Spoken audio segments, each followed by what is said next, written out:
Wait, before Michael Penix Jr. ever takes his first real snap under Kevin Stefanski, a former MVP just fired a warning shot that the entire NFL heard. Cam Newton didn't whisper it, didn't sugarcoat it, and definitely didn't play safe. He said what a lot of people were already thinking, but were scared to say out loud. And once he said it, there was no putting the toothpaste back in the tube. Because this isn't just about a coach getting a second chance. This isn't just about a young quarterback learning a new system. This is about history repeating itself in real time, and whether Atlanta is about to make the same mistake Cleveland made, just with a different name on the back of the jersey. Cam Newton went straight at Kevin Stefanski, and the message was crystal clear. Don't do to Michael Penix Jr. what you did to Shedeur Sanders. Because if you do, it won't just fail quietly. It'll explode. Let's rewind because context matters here.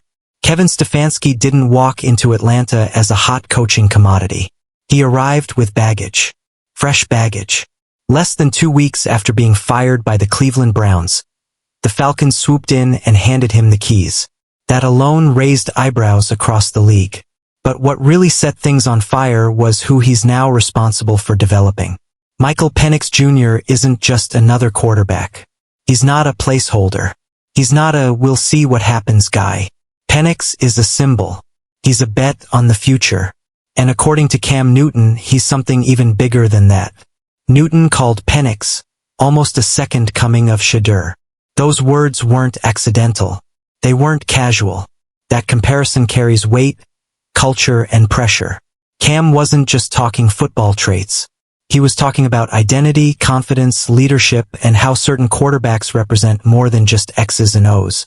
And when Cam Newton talks about quarterbacks, especially quarterbacks from the culture, people listen. Now let's talk about what actually happened in Cleveland, because that's where this warning really comes from. Shedeur Sanders entered the NFL in 2025 with more attention than a fifth-round pick usually gets. The Browns took him at number 144 overall, and from day one, the expectations were confusing. He wasn't QB1.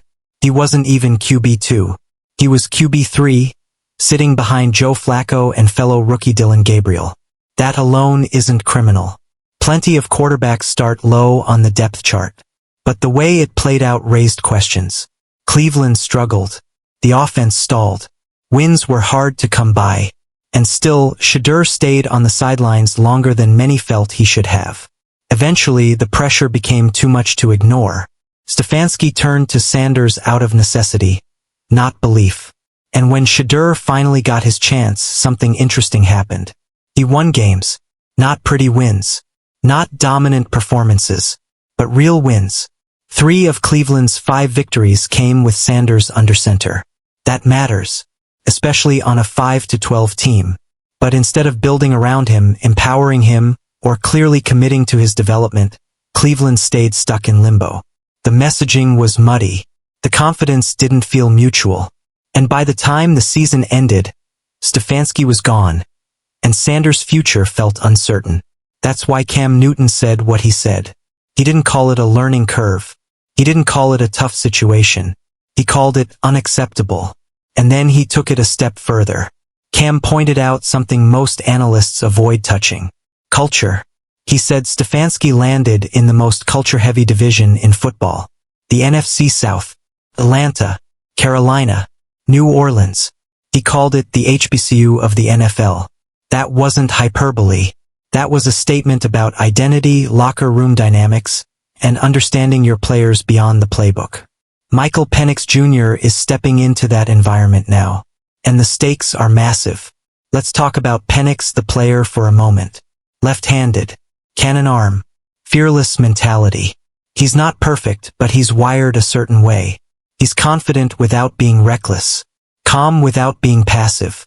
He's the kind of quarterback teammates believe in early. That's why Cam made the comparison to Shedeur. Not because they play exactly the same, but because they carry themselves the same. They expect to be trusted. They expect to be heard. And they don't respond well to being treated like temporary options. This is where the danger lies for Kevin Stefanski. In Cleveland, Stefanski had a reputation for structure, discipline, and system-first thinking. Sometimes that works. Sometimes it doesn't. When you have a quarterback who thrives on rhythm and autonomy, Over-controlling the situation can suffocate growth. Atlanta is not Cleveland. The Falcons haven't sniffed the playoffs since 2017. This fan base is starving. The locker room is hungry. And Michael Penix Jr. represents hope in a way few recent Falcons quarterbacks have. That's why this hire feels risky. Stefanski's resume isn't terrible.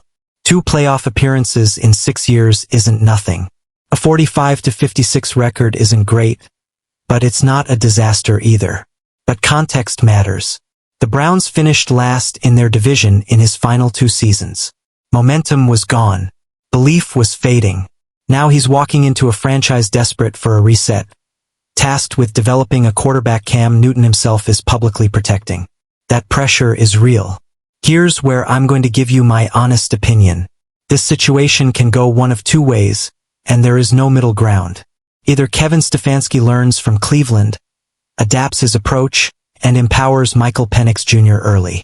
Or he repeats the same patterns, overthinks the process, delays trust, and loses the locker room before Thanksgiving. And Cam Newton knows it. That's why his warning wasn't quiet. It was public. It was intentional. He put Stefanski on notice not just as a coach, but as a leader. Because if Penix struggles early and Stefanski hesitates, every single decision will be scrutinized. Every benching rumor, every conservative game plan, every press conference answer. And make no mistake, rumors will start fast. If Penix isn't named the unquestioned starter, people will talk. If his leash feels short, people will talk. If Stefanski starts leaning on veteran stability over long-term growth, people will talk. Atlanta doesn't have the patience Cleveland had. Here's the wild part. If Michael Penix Jr. succeeds, Kevin Stefanski looks like a genius. The narrative flips overnight. Redemption arc. New environment. Fresh start. Coach of the Year whispers. But if Penix fails, Stefanski doesn't get another reset. This is likely his last shot as a head coach. And that's why Cam Newton's words hit so hard. They weren't just about Shedeur Sanders. They were about accountability. The NFL is changing. Young quarterbacks aren't just assets anymore. They're brands. They're leaders. They're culture carriers. Coaches who don't understand that get left behind. Michael Penix Jr. is walking into a spotlight that's already lit. And Kevin Stefanski is walking into a test he didn't fully pass the first time. So here's the question nobody wants to answer yet. Did Atlanta hire the right coach for their quarterback? Or did they hire a coach who needs a quarterback to save him? Because that difference will define the Falcons' next 5 years. And Cam Newton just made sure everyone is watching. Before you go, I want to know what you think. Was Cam Newton right to call this out publicly? Or should he have stayed quiet and let Stefanski work? Drop your take in the comments. I read them all. This is NFLXposed, and we're just getting started.